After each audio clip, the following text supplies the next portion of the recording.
There is something called good boy അല്ലെങ്കിൽ good girl syndrome. ഈ പേര് ഞാൻ ഉണ്ടാക്കിയതാണ് കേട്ടോ. നമുക്കെങ്ങനെ കുട്ടിക്കാലത്ത് വളർന്നു വരുന്ന സാഹചര്യത്തിൽ ഒരു ഗുഡ് ബോയ് അല്ലെങ്കിൽ ഒരു ഗുഡ് ഗേൾ ആവാൻ പറ്റുക? ഉത്തരം സിമ്പിളാണ്. പേരൻസ് പറയുന്നത് കേൾക്കുക, നാട്ടുകാർ പറയുന്നത് കേൾക്കുക, ആരെയും എതിർക്കാണ്ടിരിക്കുക, സിംപ്ലി പറഞ്ഞാൽ നോ പറയാണ്ടിരിക്കുക, അല്ലേ? ഈ ഗുഡ് ഗേൾ അല്ലെങ്കിൽ ഗുഡ് ബോയ് ഇമേജ് നമുക്ക് ലൈഫിൽ ഒരു സ്റ്റേജ് വരെയൊക്കെ ഭയങ്കര കംഫർട്ടായിരിക്കും.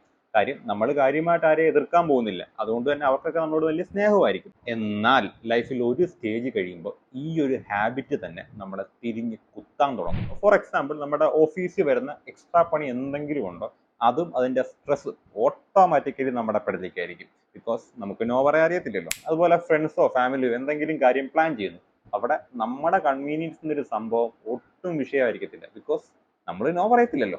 ആൻഡ് മറ്റുള്ളവർക്ക് വേണ്ടിയിട്ട് ഏറ്റവും കൂടുതൽ അഡ്ജസ്റ്റ് ചെയ്യേണ്ടി വരുന്നത് നമ്മളായിരിക്കും.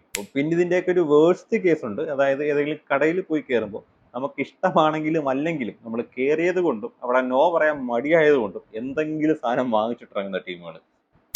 ഒറ്റ കാര്യമേ പറയാനുള്ളൂ, നിങ്ങളുടെ ലൈഫ് കംഫർട്ടബിൾ ആവണമെങ്കിൽ നിങ്ങൾ നോ പറയാൻ പഠിച്ചേ പറ്റൂ.